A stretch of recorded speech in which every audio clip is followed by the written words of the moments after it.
The internet has been taken over by health and fitness gurus who are just trying to scam you and are wrong about almost everything they preach. Seed oils are a horrible thing to cook with. This is something you should never even have in your home. You know, there's a lot of controversy out there. People saying, oh, this is not a cheat code. It doesn't matter as long as you're getting X amount of sleep, whatever. I'm waking up at 4 a.m. every single day. You're saying an apple is not ideal to eat. You said grapes are sugar bombs that are problematic. They are sugar bombs. There's as much sugar in a cup of grapes as in a Hershey's candy bar. Yeah, but...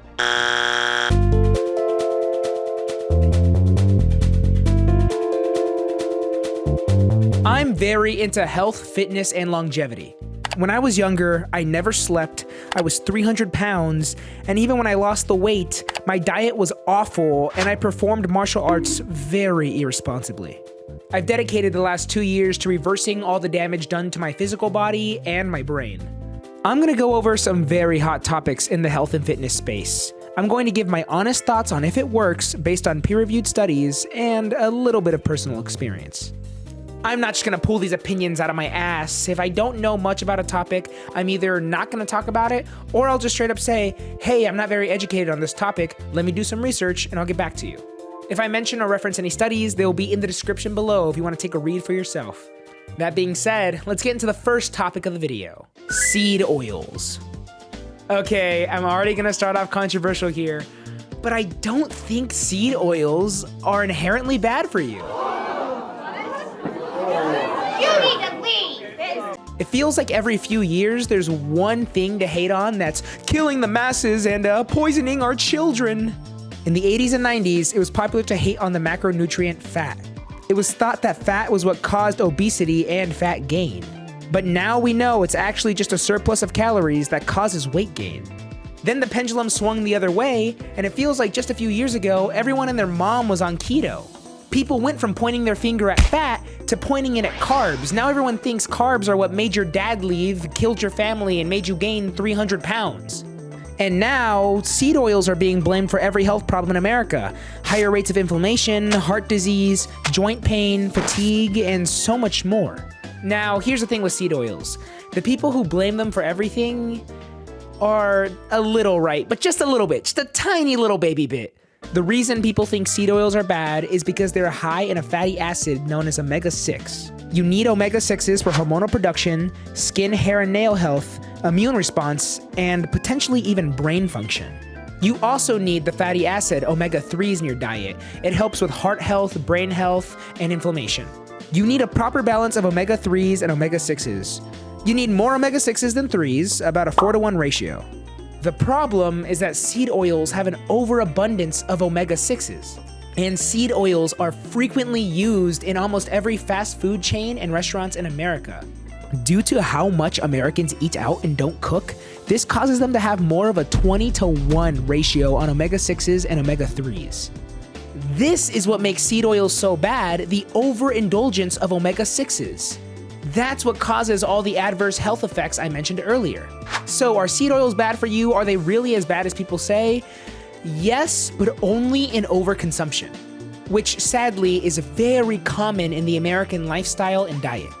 But they aren't bad for you at all. In fact, in moderation, you could even argue that they're good for you. Just be mindful on how much fried food you're eating and how many times a week you're going out. So in my judgment, I'm barely giving seed oils a pass. They're not evil, just be wary of your intake of them. Fasting. I think fasting's incredibly overrated. There are a lot of supposed health benefits, like improved brain function, lower levels of inflammation, better blood work in general, but that isn't because fasting in and of itself is a magical process that fixes everything. It's because when you fast, you're most likely in a caloric deficit. All the benefits that come with fasting are just because you're ingesting less calories. If fasting helps you adhere to your diet, eat less food, and feel good in general, then go for it. However, it probably isn't the most optimal for muscle growth. For hypertrophy, which means muscle growth, it's probably best to get in protein every 3 to 4 hours.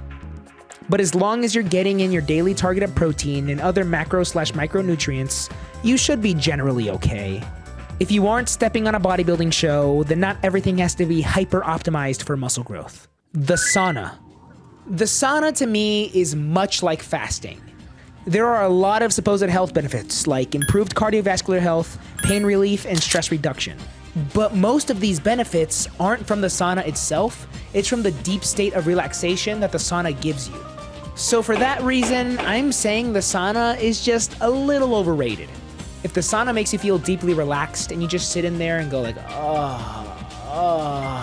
then sit in there for 10 to 15 minutes. But if you're dying in the sauna and you're just like, oh God, please let me out, you're slumped in there like Golden Freddy from Five Nights at Freddy's, then it probably isn't that useful of a tool in your arsenal. Ice baths. Oh boy, do I have a lot to say on ice baths.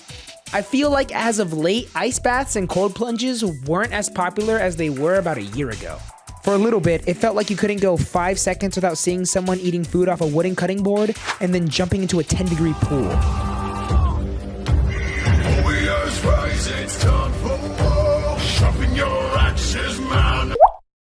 Ice baths are kind of marketed to be this magical healing elixir that you dunk yourself in. It's supposed to aid your recovery, be good for your skin, have a lot of cognitive benefits, and help improve circulation. But let's see what the science says. Starting with the physical effects on your body, there could be a few downsides depending on your goal. First of all, ice baths heavily reduce inflammation, which sounds good on paper, but not all inflammation is bad. After lifting weights, your muscles have some short-term inflammation. That inflammation is directly correlated to hypertrophy, and soaking in an ice bath will stop that. So if your goal is hypertrophy, then ice baths probably aren't the way to go. And an ice bath's effect on recovery isn't really there either. According to this systematic review and meta-analysis, cryotherapy reduces delayed onset muscle soreness for up to 96 hours. This is just a fancy way of saying that ice baths reduce any feeling of soreness. The only problem with this is that soreness is incredibly subjective. When looking at the objective variables such as lactate levels, CK levels, or interleukin-6 levels, ice baths had no effect. Again, that's just a very fancy way of saying that objectively, ice baths and cryotherapy don't actually heal you any faster. They just give the illusion of healing fast due to the possible soreness reduction. This isn't a complete bad thing though. If you're an athlete like a soccer player and you need to play 2 games back to back, or you have 2 training sessions back to back, then take an ice bath. You can continue to push the envelope. You can continue to go hard without the soreness stopping you. However, this is all just the physical side of things. Ice baths also have a lot of cognitive benefits that I've experienced myself. It can help strengthen your willpower by doing something you don't want to do. It improves your tolerance to the cold, if you care about that, and it also gives you a rush of euphoria after you get out. The dopamine rush you feel after getting out hits like a truck, so if done for cognitive or emotional benefits, then I think it has a time and place. Maybe it could be the first thing you do in the morning after you wake up. It really sets the tone for your day in the best way possible. The only problem is that ice baths are not beneficial for my wallet, especially in the summer, especially in Texas where I live, where it's like 110 degrees and the ice melts in your car from the way to the gas station or the way from the ice place back to your house. Dude, it costs like $40 here just to have an ice bath. It sucks. And if you want to buy like an ice pod, that John's expensive. It's like $200 for it to like cool down on its own. So I don't know, if you're a billionaire, do this every morning. It'll be awesome for your mental health. But other than that, you can probably skip out on these.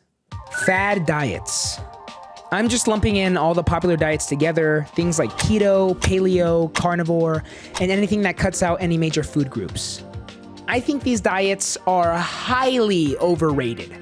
Any diet that cuts out food groups or any micro/macronutrient isn't very good in my opinion. People have these stories of losing weight off of one particular diet, or just one diet cured them, and in most cases, I believe it's just because it puts them in a calorie deficit. Either that, or they remove something bad from their diet, like high levels of saturated fat. People focus too much on the small things in their diet and not on the big picture. Focus on getting a lower caloric intake, focus on eating fibrous fruits and vegetables, and focus on getting plenty of protein in. Then, once you get good at that, you can iron out all the smaller details like vitamins and minerals. There isn't one best diet for anyone. Do a diet that keeps you feeling good, lean, and something you can do forever.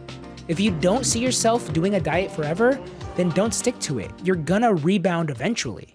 Supplements. I've seen some health gurus take up to 20 to 30 pills a day. I honestly think in most cases, that's just absurd. With a well-balanced diet, you should be getting the majority of your vitamins and nutrients. I think in most cases, supplements are a scam unless you're deficient in one area. Here are some supplements I take myself that I would highly recommend. Creatine monohydrate. This is the most researched supplement out there, and if you were to only take one from this list, it's creatine monohydrate. It helps with muscle growth, strength gains, it gives cognitive benefits, and there are even some research that shows it can potentially improve sleep. Protein powder. If you have trouble getting your protein in, whip up a protein shake. Caffeine. I think caffeine is fantastic for cognitive enhancement and for an energy boost. I would just say be wary of having caffeine too late in the day. It stays in your system for 12 hours, so make sure to have it 12 hours before bed. Magnesium L-threonate. This gives so many cognitive benefits, helping with anxiety, stress, and potentially even helping ADHD if you have that. A daily multivitamin. Some days I don't hit my micronutrients profile the way I'd want to. So this just works as like some insurance. I personally use a Solgar daily multivitamin. Ashwagandha. This helps relieve stress, but it can be a little pricey, so it isn't needed. In fact, nothing on this list is needed. The only two items I would highly recommend are creatine monohydrate and magnesium L-threonate. Other supplements than the ones I just mentioned work, but these are the ones I most frequently use. Prioritizing sleep. It feels like just a few years ago, grind culture was taking up the internet, and everyone was like, work 17 hours a day, get 2 hours of sleep, then work again. It's completely idiotic. Or I should say that it's completely idiotic the majority of the time. There will be times where you have projects and deadlines you need to get finished, and it's okay to occasionally stretch yourself thin for those things. But other than that, you need sleep and rest. The more you rest, the harder you can push the envelope in the gym and in your work. You only grow and recover in your sleep. Sleep is the world's best performance-enhancing drug, mentally and physically. You need 7 to 10 hours of sleep. I cannot stress this enough. This is not overrated. Sleep is underrated.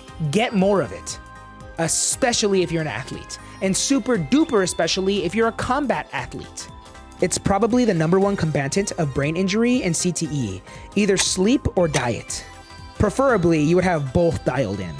If you want more information on how important sleep is to athletic and work performance, then check out this video.